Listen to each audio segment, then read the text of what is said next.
Hi there, this is Andrea Mowry of Drea Renee Knits, and today I am going to be showing you how to work the short row shaping on the tessellated cardigan. This is going to be more of a demonstration than a tutorial. I recommend just watching this video and then taking the tips you've learned to go follow the directions in the pattern.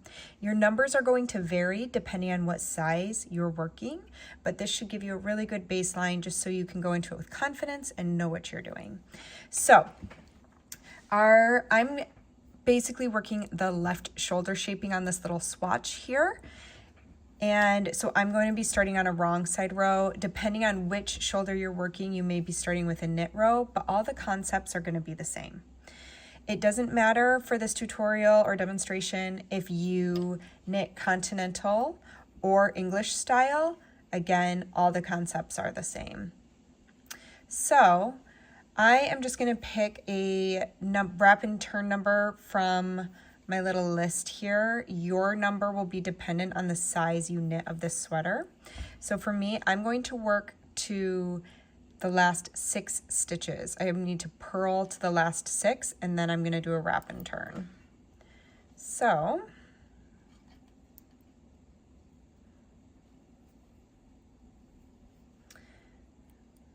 there we go. All right, so purling to the last 6 stitches.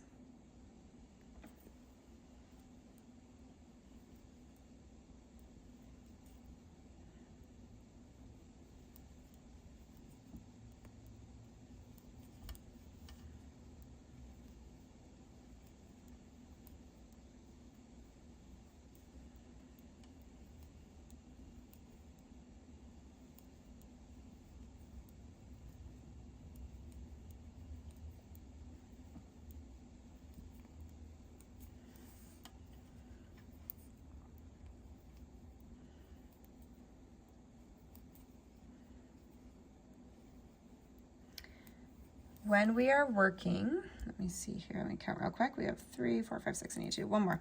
So when we are working on the wrong side of our work, the purl side, and we need to do a wrap and turn, what we need to do is our yarn is currently hanging in the front to purl. We need to bring it to the back of our work going through our 2 needle tips. So again, it's in the front, we need to bring it to the back through those 2 needle tips. Then we're going to slip the next stitch purlwise, and that is as though you're going to purl. That keeps any twist from being added to your stitch. We'll bring it over to our right hand needle. Then we're going to return our working yarn back through those needle tips so it's back and front. And then we can bring that stitch back to the left hand needle. So we have wrapped our working yarn right around the base of that stitch. Now I picked low contrast yarn, but we're also in general using 3 colors for this sweater. So I found that it became difficult to see where my wrap stitch was. So to make it much more low effort and easier to see, I just pop a little stitch marker on right next to where I wrap my stitch. And now there's no guesswork. It's going to be really easy for me to find those as I continue my short row shaping. All right, so we turn our work, leaving these stitches unworked. And now in this stitch pattern, I need to switch to my color B. So for me, that is this color here. And it's currently hanging out at the edge. So that is going to be the thing that's just a teensy bit tricky about these short rows, is we are going to have some long floats we're dealing with, but they're pretty easy to manage. And the nice thing is once we do our 3 needle bind off, these floats are going to be tucked up near that shoulder seam, so they're not going to snag. They're going to be out of the way. So don't worry too much about them. Just make sure you keep your tension loose, because what you don't want to do is have it tightening up and causing your fabric to feel too tight. So the way I like to do that is by keeping my stitches nice and spread out on my right hand needle and kind of gripping that edge. Sorry, there we go. And that helps keep my float long and loose in the back. So here's the other part of this that I want you to pay attention to. We need to stay in pattern. So to stay in pattern, I need my B stitches to stay in the columns where I've been working them in the stitch pattern. So if you look at my first stitch here, that uses my light fuzzy yarn. So this does not belong with my B yarn. So I simply just slip it out of the way. Now I look at these two, these are my B stitches. So again, I'm keeping these stitches spread out so I can keep tension loose on that float, and I can start knitting in the stitch pattern. So I'm going to knit 2,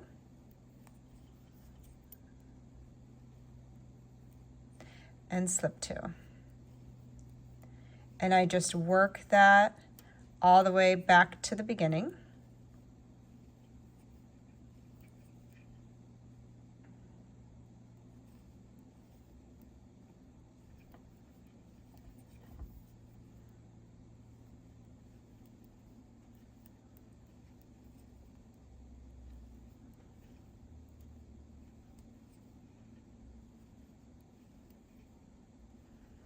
All right, now I'm ready to turn my work and work another short row.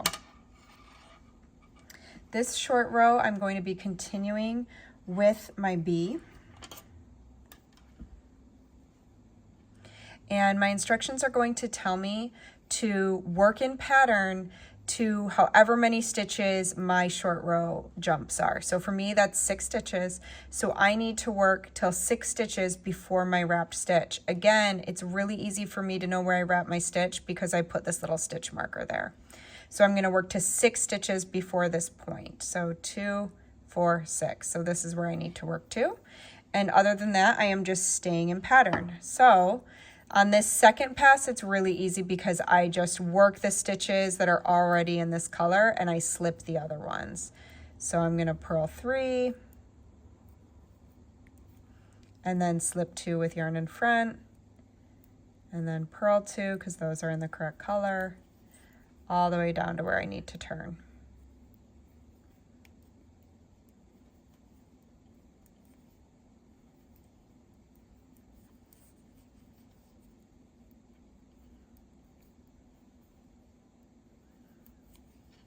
Okay, let me just keep track here.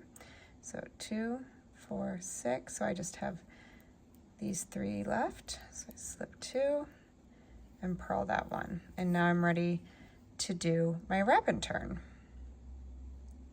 So again, I'm purling.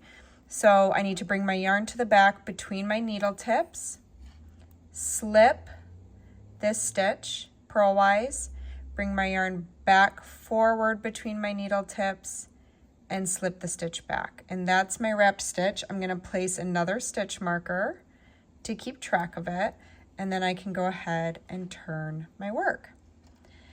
Now I am back to using my A color. So all we're gonna do is bring it over from where we dropped it at our last wrap and turn. So from right there, so again, just spread your stitches. Get the stitch marker facing the way I want it to. There we go. So we're just gonna spread those stitches out to keep, do you see how that, if I just knit it right here, that float could be kind of tight if I ever wanted to spread out those stitches as I'm putting the sweater on. So by keeping those stitches spread out, it makes my float as long as it should ever need to be, even under tension. All right, and A colors are always easy because you just work every stitch. So now I'm just gonna knit all the way to the end.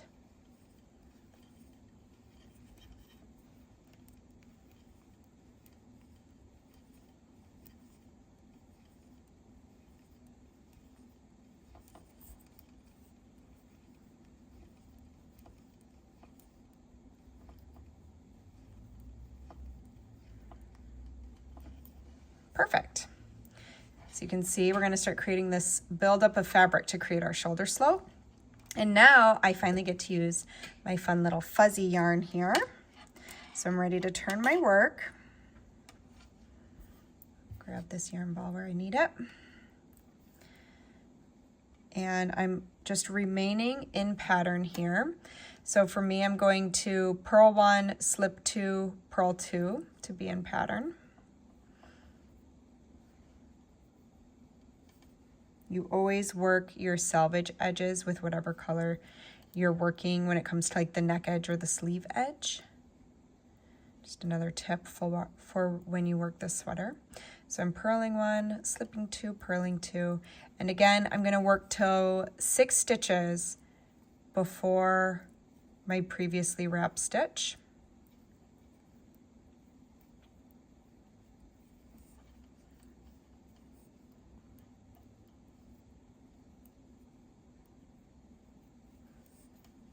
I'm probably getting close here. Let's take a little peek. 2, 4, 5. Oh, I went too far. Let's undo one. There we go. So there's my 6 stitches, 2, 4, 6. So I bring my yarn to the front between my needle tips, well, to the back, to the right side. And then I slip my stitch, bring the yarn back towards me, and return the stitch. Place my stitch marker, and turn my work.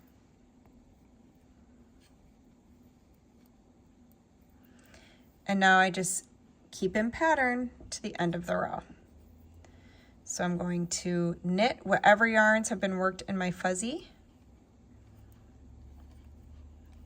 all the way to the end.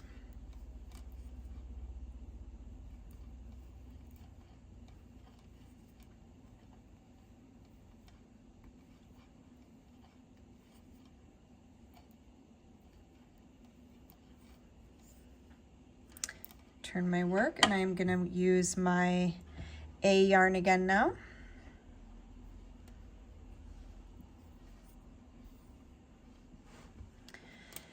And I am going to purl to 6 stitches before my previously wrapped stitch.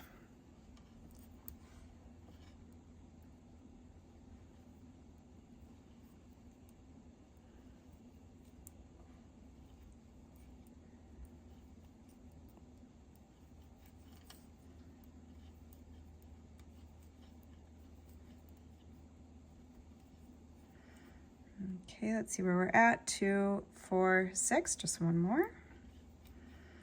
All right, bring my yarn to the between my needles to the back there, slip my stitch, bring it back towards me, slip it back.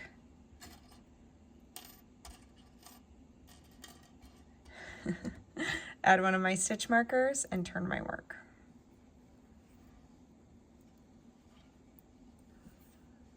All right, so now I'm back to using my B yarn, which we had to leave all the way back here. And I am just gonna bring that up so it's not in the way. There we go. So this float is going to be double the length. Do you see how long that is? Again, don't worry about these long floats. They're gonna be tucked up by your shoulder. They're not in a spot where you're gonna snag it with a ring or anything or a finger. So they're going to be just fine. And I think the shoulder slope is worth it.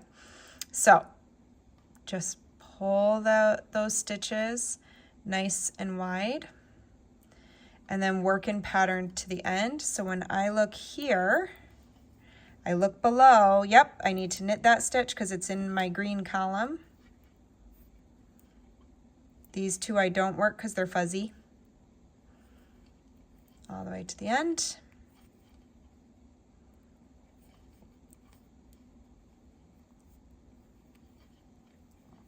There we go. Now I get to turn my work and work to 6 stitches before this. So let's go ahead and take a peek. That is going to be 2, 4, 6. So I'm only going to work these first 3 and then I'm going to wrap and turn.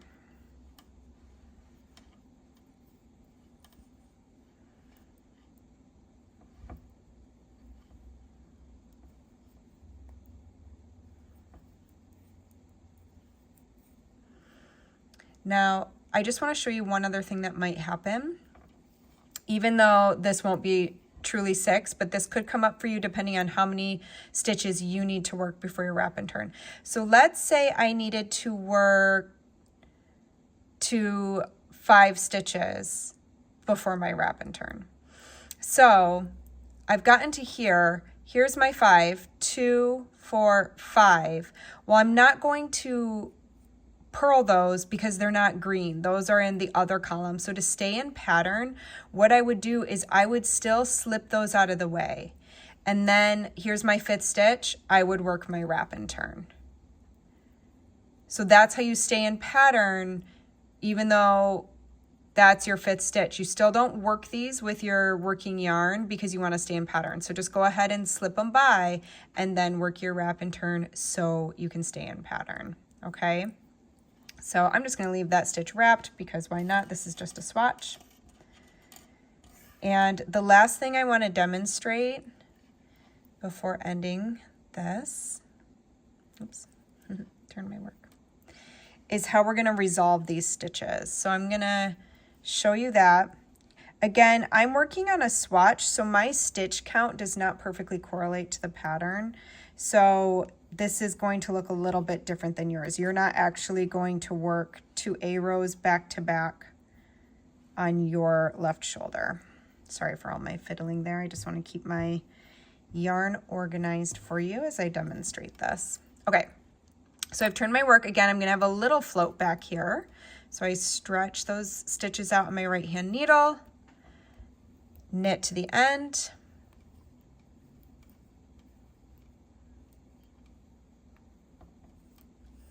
all right, now let's do a resolution row, which is going to be so much easier. And look at that pretty little slope. Whoop. Okay, let's do a resolution row, which will be so much easier because I placed those markers. So the resolution rows, no matter your size, are worked with your A color, because we want to work every stitch in this row.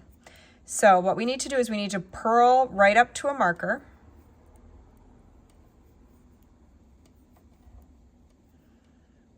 And now we can take the marker off, and this marker tells us that that is a wrapped stitch on the other side of it. So what we need to do is we need to work our wrapped stitch with its wrap. So to do that, we are going to take our right hand needle tip under from behind and lift the wrap right up onto our needle so it's with the stitch it was wrapping, and then we just purl those two together. And that's it. Keep purling to the next one. Remove the marker. Find the wrap, it's right here, it's this little guy. Lift that up onto our needle and purl them together. And we're going to do that all the way down. So I think that's probably shown you enough. I want to give you one last tip. See this big float here? Let's say you're like, Andrea, that just drives me a little bit bonkers. When you are done with the shoulder, you're going to break your yarns. Depending on where you are in the pattern, you're definitely going to break at least your B and C yarn. So you're going to have a tail. You can use that tail to come and lift it under here with your tapestry needle, work a duplicate stitch on the back side and bring it out to lock that float so it feels a little smaller. Again, I didn't even bother on my sweater because I knew this is where we're going to do our 3 needle bind off. So it's right up there. It's not going to snag. You're not ever going to be putting your fingers right there. But for those of you who just really want that tidy inside, I just wanted to give that little tip, is you can definitely just take a little tail and kind of lock that float up and tack it down so that you don't have to worry about it anymore. Anyways, I hope that that helps boost your confidence to work the short row shaping of that shoulder slope, and happy knitting.